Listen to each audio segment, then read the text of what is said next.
Have you heard of the two-witness rule? The two-witness rule comes from Deuteronomy chapter 19, verses 15 through 21.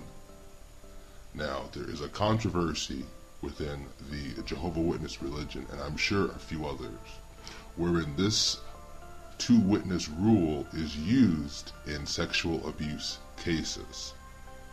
But that actually is a misuse of Scripture. I'll explain. In the picture I've popped up right here for you, you'll see Deuteronomy chapter 19, verses 14 through 21. Now, something very interesting you'll notice is immediately above the law concerning witnesses. At verse 14, it speaks about property boundaries, where it says, "You shall not remove your neighbor's landmark, which the men of old have set, in your inheritance which you will inherit in the land that the Lord your God is giving you to possess." So this is essentially saying that moving the landmarks or the territory of one of your neighbors is illegal. It's no coincidence that immediately after this, it speaks about the two-witness rule. This is giving context for what the two-witness rule was really supposed to be used for.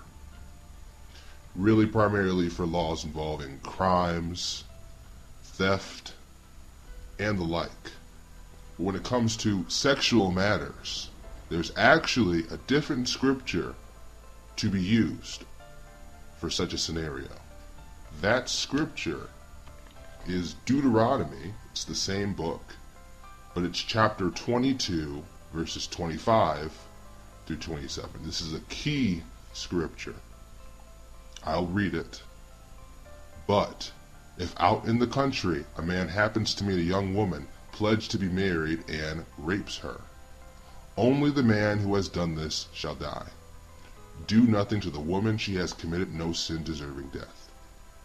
This case is like that of someone who attacks and murders a neighbor.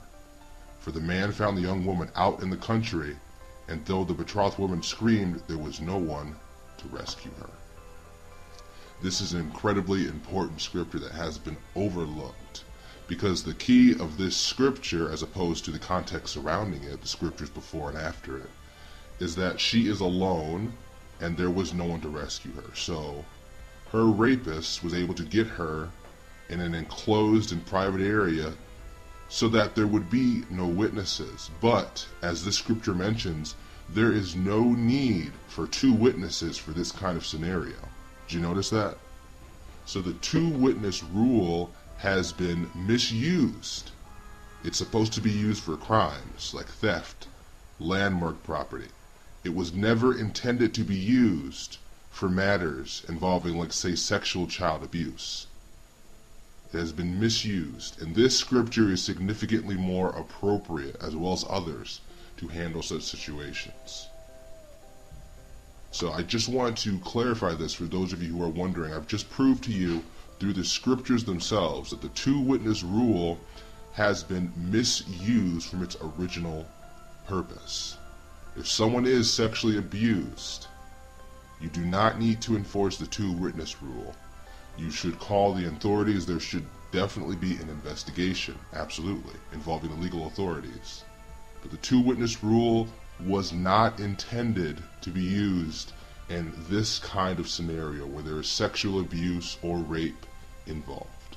Thank you for watching this video. I will continue to release more videos speaking on what the Bible really says about certain situations that have kind of been misinterpreted and misused by certain religious organizations such as Jehovah's Witnesses with an agenda in mind. Thank you for watching, and I hope I will see you next time.